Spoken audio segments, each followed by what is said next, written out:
continuing right along, you're not allowed to have any technology of any kind. If you say Black Lives Matter and critical race theory and cultural appropriation is wrong, and you're a member of Antifa, you're not allowed to possess any technology or wear clothes or live in a city.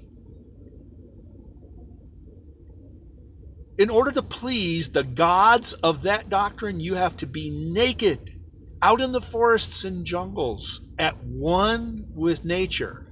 That is how you please Olam. And so now all these Rapha, the Nephilim Rapha that are oppressing the populations of earth, their God hates them. Their gods hate them because they're in possession of all of their God's stuff. Their gods don't share. See, this is how you know the difference between the four luminary gods. The Father, the Holy Spirit, and the Son are all caring, sharing, compassionate gods. Not so with Olam. Olam is a stingy, non-caring, non-sharing God. Olam does not share even her stuff. The Vulcan Hephaestus metallurgy technologies, airplanes and ships and cars and trains and guns and semiconductors. That's metallurgy too. You're not allowed to have any of that stuff. None of it. And clothes made with machines, metallurgy again. So this is why Olam and the angel of death and the power of death are coming to slaughter the Nephilim Rapha, because they are hypocrites before their death reality Olam gods. Their gods hate them and are coming to slaughter them. And on top of that, they're expecting all the benefits of the Shaddai cartel too. They're such hypocrites. All the gods hate them. So destruction and death are coming from all the gods upon the clergy and the government of earth now. Pick a god. Your God hates you. Your God is coming to slaughter you.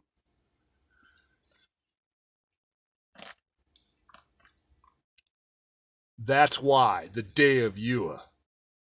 Because the disembodied spirits of the Nephilim, the Rapha, have gotten too big for their britches. They don't remember what it was like to live under Olam 66 million years ago. Olam kept her children naked and beautiful as pets. Pets. You're not allowed to live inside. You live outside. The Nephilim Rapha have gotten too big for their britches. Oh, they love living inside now. Not so.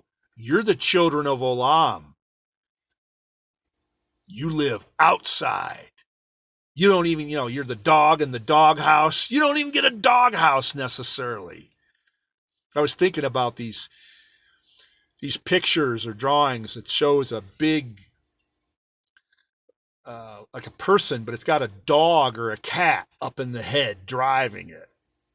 That's pretty much true of the Nephilim Rapha. The Nephilim Rapha are these animals that have taken over. They're literally animals that have taken over the mankind bodies. I don't want to say humans because those are Olam's children. The humans. Mankind are Shaddai-Ahim's children. The humans are Olam's children. But they're possessed and driven literally by animals. Olam's children are animals. The Nephilim Rapha spirits are animals. And they've gotten too used to the creature comforts of the Shaddai cartel. And even Olam's stuff, which she absolutely refuses to share with her children. So why the day of Yahuah? Olam is going to slaughter the angel of death. Olam is sending the angel of death to slaughter all these extremely hypocritical Satanists because they love their technology and their weapon systems and their information systems and their privately chartered central banks and their stock markets and their insurance companies. They're not allowed to have any of that stuff. They're not allowed to possess any of that stuff. That's all either the Shaddai cartel's stuff or Olam's stuff or a combination of the two. And Olam's children are not allowed to have any of it. None of it. And Olam hates them for that and is going to slaughter them because of it. And the stuff that's Olam's that she refuses to share, Ehim's children are what I will call licensees. Because of what took place 13,000 years ago, things that we weren't allowed to have, Ehim and Michael have licensed to us. We are licensees of things that we previously were not allowed to have. And now we're allowed to have metallurgy and semiconductors and things that we weren't apparently allowed to have. But I'll have to talk with Daniel more about this. I am speculating a little bit about it, because up until 13,000 years ago, we didn't have apparently any metallurgy. We had no metallurgy technologies. We had all the things the Shaddai cartel gave us, but metallurgy is not from the Shaddai cartel. It's from Olam. Now, Ehim's children, being combination energy ethereal children, are able to partake of both the things of the gods and the things of earth. So we're able to possess the things of the gods and the things of Olam together. But more on that later when I talk with Daniel about it. So the day of Yahuah is these animals in these meat robots saying, we own the earth, because they were dispossessed of their right of first estate 13,000 years, 66 million years ago. And now they're trying to reassert their right of first estate. And Shaddai deprived them. The Shaddai cartel deprived Olam's children of the right of first estate 66 million years ago. And then on top of that, they've been using forbidden stuff to oppress the populations of Earth. So it's all coming to an end in 3 weeks or less. The next topic I want to get to is the Betelgeuse Supernova.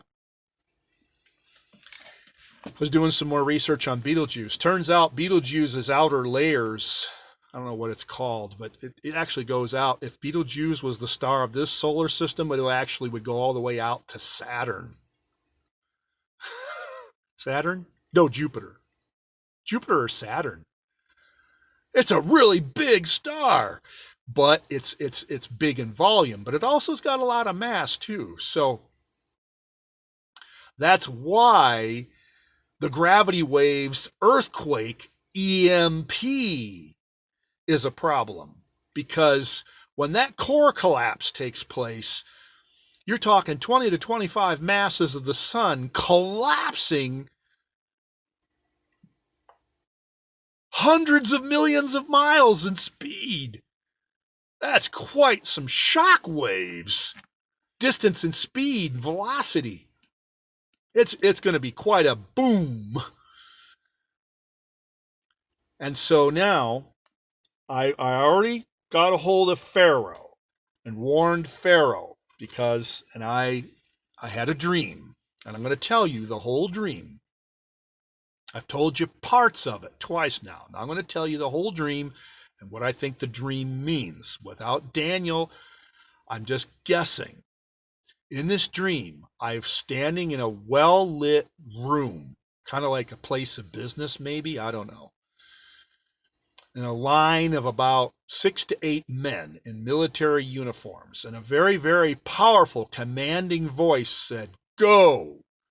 and the line marched outside. Well, I didn't go outside initially. I found myself standing there with cell phones in my hands. I had several cell phones in my hands. And then I saw a man, a very humble man, who I take to be Yeshua. One of the gods came to me and was looking at me like, "Why are you here?" And I was like, "Oh, I'm wasting time. I should be out there with the rest of the people." So I ran out. I went out. I marched out. I then found myself outside in this parking lot, well lit with lighting. Really no vehicles present except for 2 or 3 old 1980s era General Motors type military pickup trucks for transport. They had the old square incandescent headlights, which came in the late 70s, early 1980s when these headlights, because I remember the Plymouth K cars. The Dodge Plymouth K cars that Mopar came out with had these square headlights. And these trucks, and one of them, their lights were on, and they tried to start, and you saw how, and you see the lights get dimmer when the starter is engaged, and one of the trucks was trying to start and couldn't start. And the sense was that it was in the wintertime, just before the first snow. It was like late fall, just before the first snow strikes. So the ground, it's cold, it's very cold, even 20 degrees outside, but the first snow has not come yet. It's just before the first snow. It's that unique late fall, early winter sometimes when winters are dry. So now that I have meditated upon this dream, in addition to this dream warning me, saying, "Hey, you're wasting time," and so I stopped wasting time, it occurs to me that this dream is also potentially, this is strictly a guess on my part, but potentially a guess of a strong EMP. So the specifics of this warning are, you're going to lose all your CMOS devices. None of the cars and trucks made past probably 1985, because there was another thing I did research on. The diesel GM trucks of this era and type, the half tons, 3/4 tons, the light duties and the heavy duties, and the 1 ton GM trucks of this era, up the last year, because I did research on this, for EMP resistant vehicles. If you're going to buy a vehicle that will survive an EMP, you want a 1984 or earlier GM mechanically injected diesel with a mechanical fuel pump. All the later 85 and later versions are electronically injected diesels. So an EMP will knock them out. Now, it's not to say that the prior trucks won't suffer damage. You'll probably come out, try to start the thing, and the entire gauge cluster will be dead. But the truck will still start and still run. The glow plugs will still work. The mechanical injectors will still work. In fact, I think I saw somebody, they said the truck will start and run without any electricity at all. It's all mechanical. It's strictly a mechanically injected diesel. If you can get that electric starter to turn over,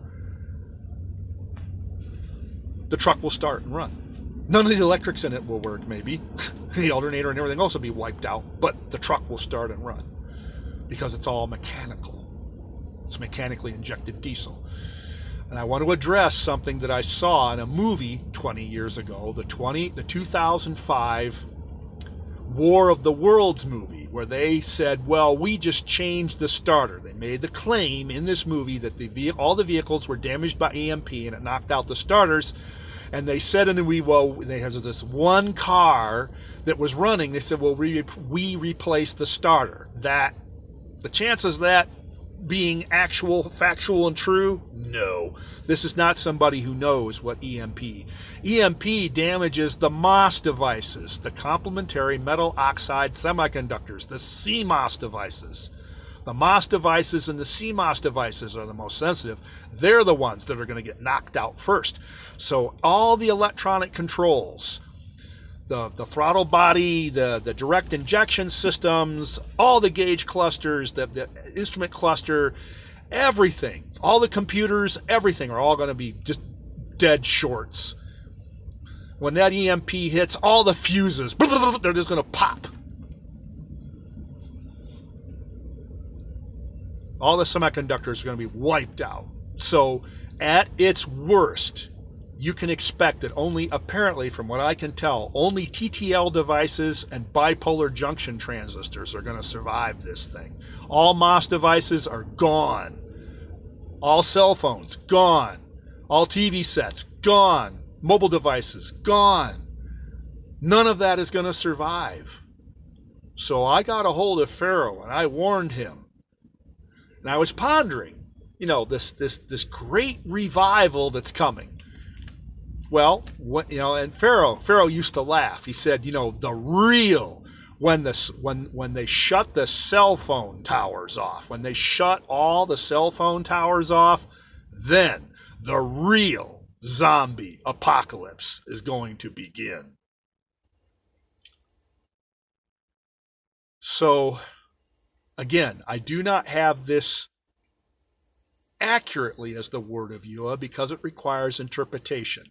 But there was this aspect of cell phones that I had which were darkened. They were not on.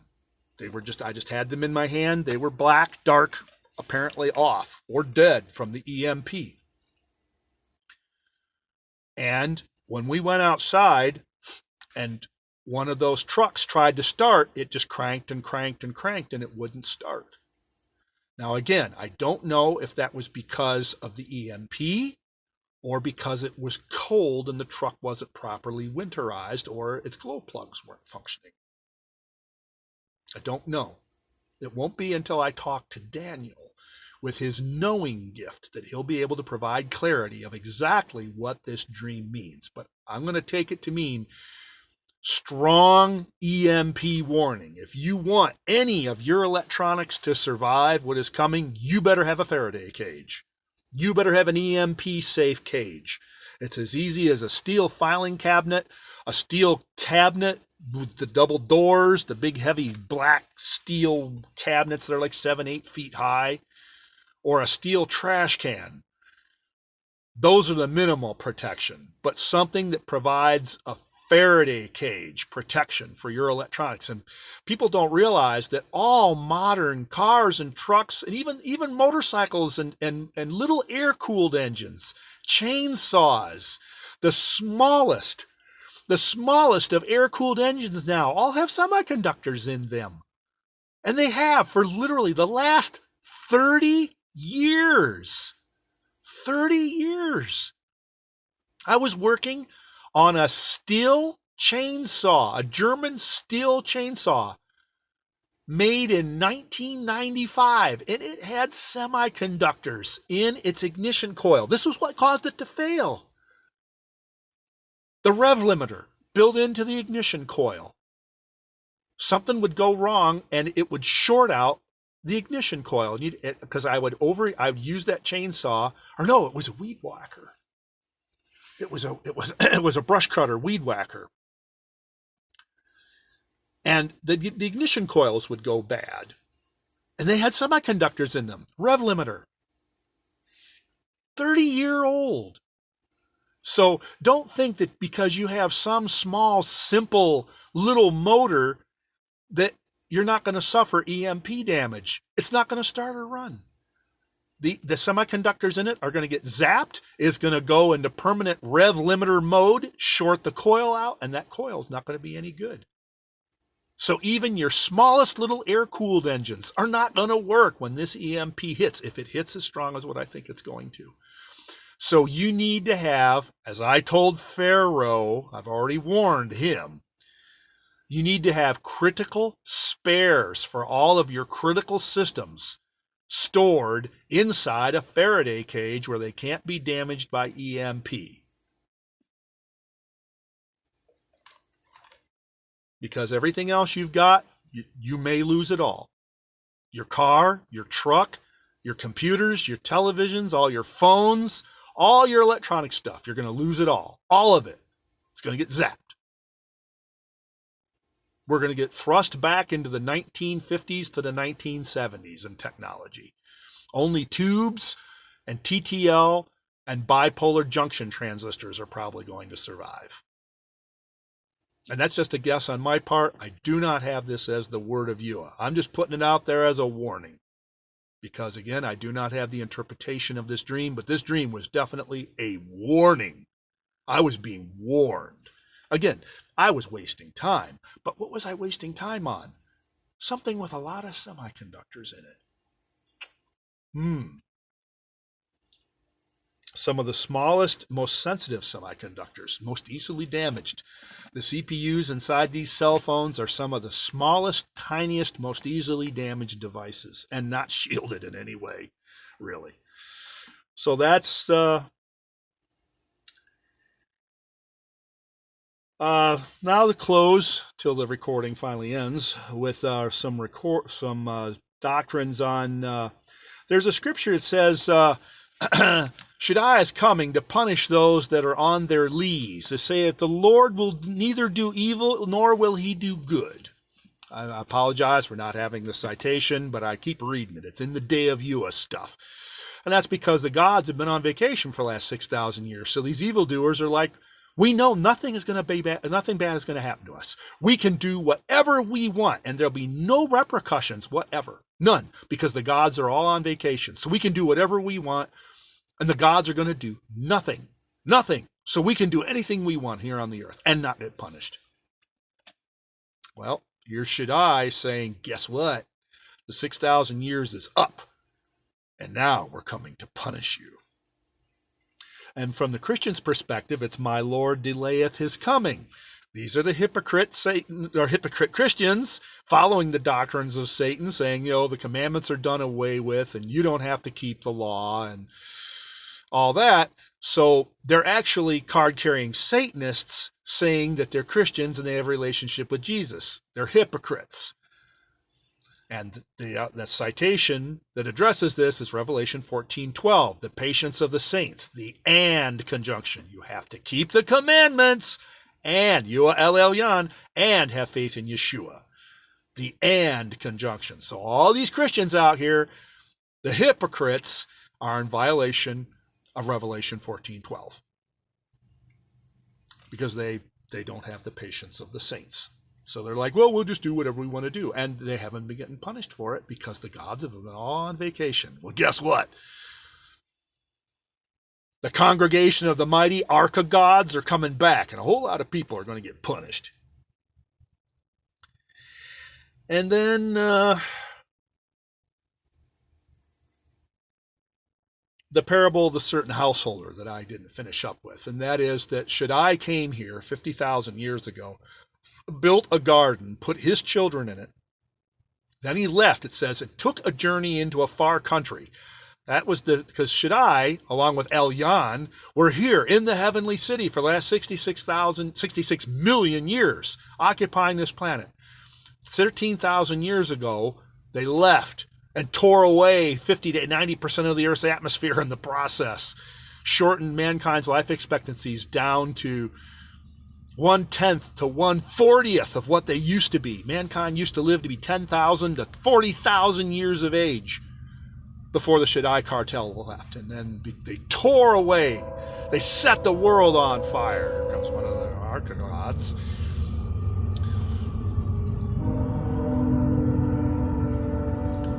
"13,000 years ago, the shuttlecraft left and dramatically shortened mankind's life expectancy, set the whole world on fire in the process." And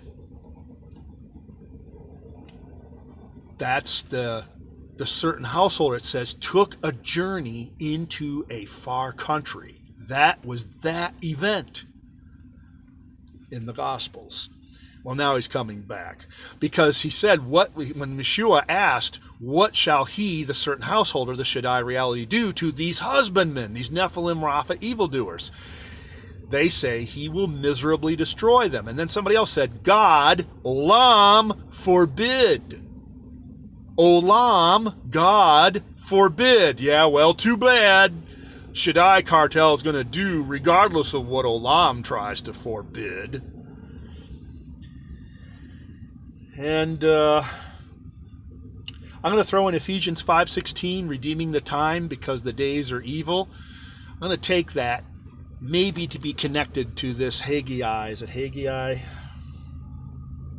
Micah chapter 2. Because the Satanists and all these evil oppressors are going to have their neck put in this thing because the time is evil. And then it says later on, he's going to destroy them with a sore destruction. And that's directly connected. This Aggghhhh, or rather Micah chapter 2. Aggghhhhh is in it too, but Micah chapter 2 is connected to the doctrine, the parable of the husbandman, the sore destruction coming upon all these evil oppressors. And that hooked to the Valley of Jehoshaphat, because the oppressors had been supporting a big chunk of their oppressors over in the secular Zionist destruction, death, desert, desolation state of Israel. Well, all that's going to get cut off. No more money and no more finances and military aid to the Zionist state of Israel. So 2/3 everybody over there is going to get slaughtered. That's the Valley of Jehoshaphat.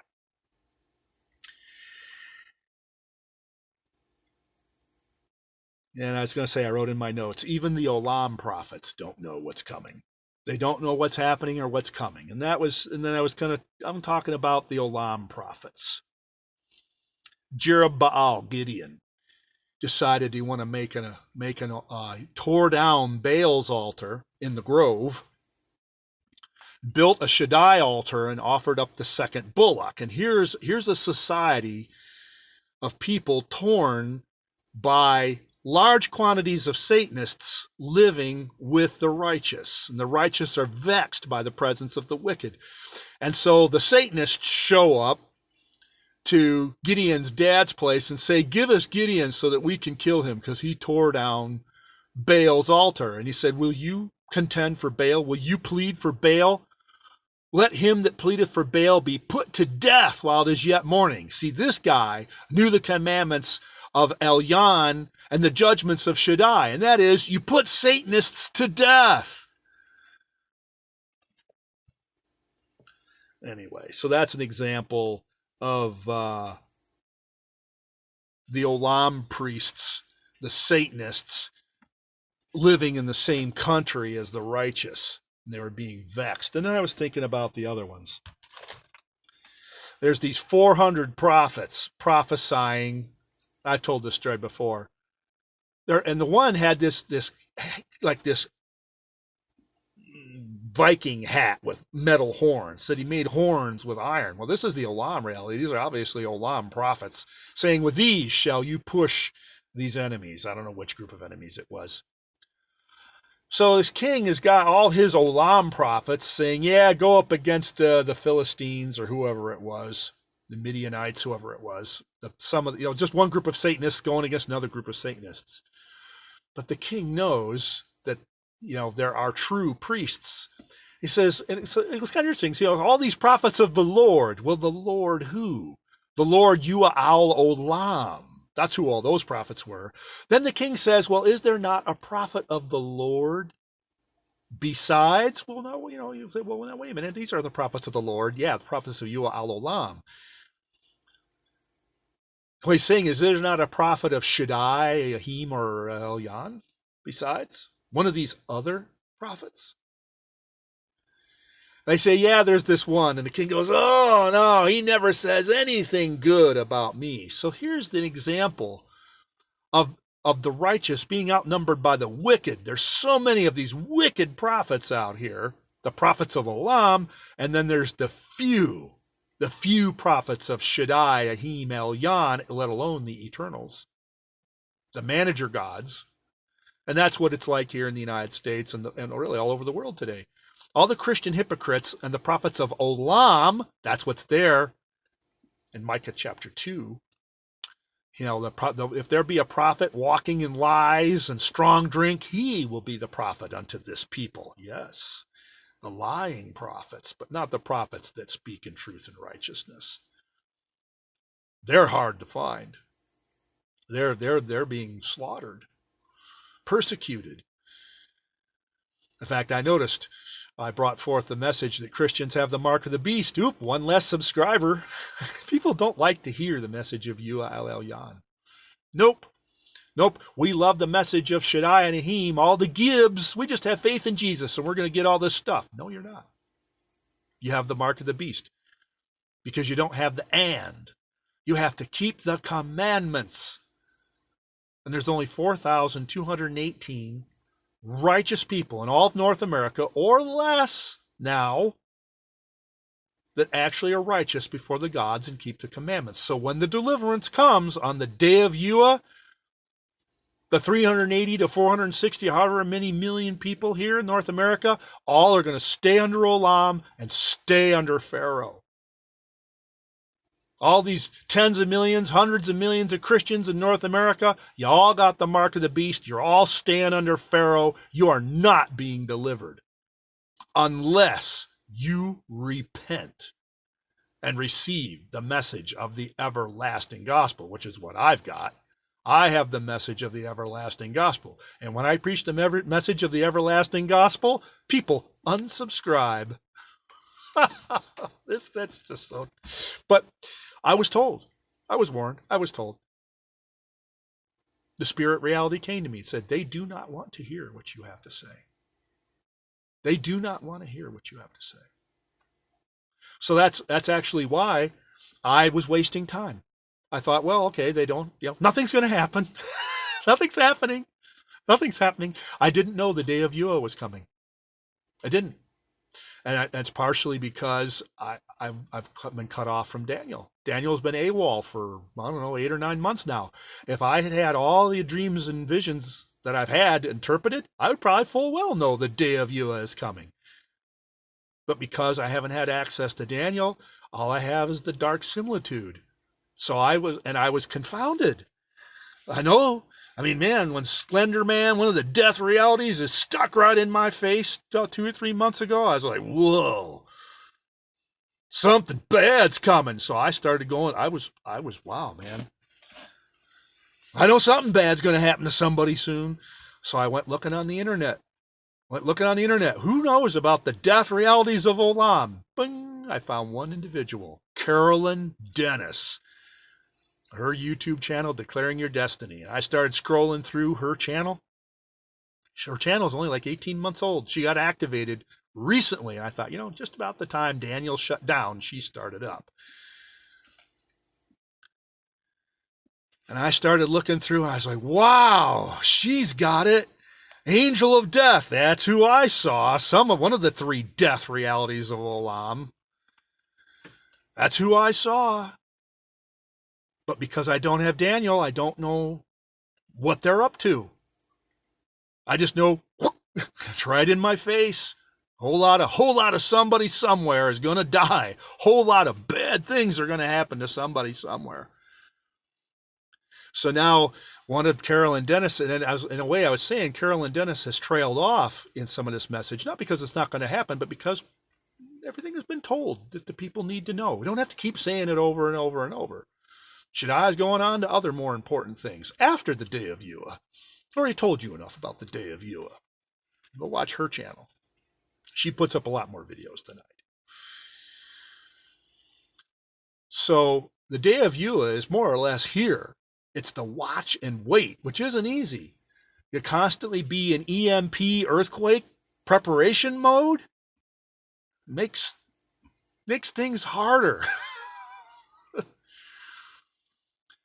You have to be ready within 20 to 30 or 40 seconds notice to be ready for the earthquake. That's the watch and the wait aspect that Yeshua is talking about. So-called Jesus is talking about, that we have to watch and wait. For you know not when. It's coming soon. but we don't know when. So when I got stuck with the death reality of Olam in my face, I was like, man, something's happening, and I don't know what it is. And that was how I think I found Carolyn Dennis. So I started really paying attention to her because, wow, look at all the videos she's got about the angel of death. So she has the other part that I'm missing. So I was able to, through watching a lot of Carolyn's videos, I've got a lot of it, but I don't have all of it. She's got critical pieces of it that I didn't have. So I'm very grateful for Carolyn Dennis, because without access to Daniel, I've only got the dark similitude. I know something's going on, but not without Daniel. I'm left guessing. So I'm here to give you the warning, what it might be, but it's just the dark similitude. I don't know how bad the EMP, if there is an EMP, electromagnetic pulse, EMP, electromagnetic pulse. I don't know how bad it's going to be, but you should be prepared. Whatever semiconductor devices you've got, keep them in a Faraday cage. Take your stuff apart. Take the ignition coils out of all your air-cooled engines and put them inside a steel box without a gasket. It has to be metal on metal, completely enclosed Faraday cage to protect your electronics, your cell phones, your mobile devices, your laptops, whatever you're going to try to save. You're going to need a Faraday cage. I've got a Faraday cage. Use of one, big one. So I'm rethinking how severe this might be and what I might want to try and save and the things that I'm going to try to save. I mean, I've already made substantial preparations. I'm like 80 to 90% there, but there's always more I can save. I can always okay, yeah, maybe I'll save that. Oh yeah, oh that's right, I forgot about that. I come across some important electronic thing, little tiny itty bitty digital recorder. I don't know where it is. I got to find it, stick it in there.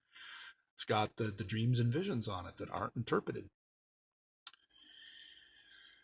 So that is, I'm trying to think. So that was the issue there with Jerubbaal Gideon, an aspect of the different prophets of Olam versus the Shaddai Elyon crowd dwelling right together, where the Olam prophets were controlling society pretty much, and they wanted to try and put the righteous to death, and Gideon, Jerubbaal's father, said, hey, you're the ones that should be put to death.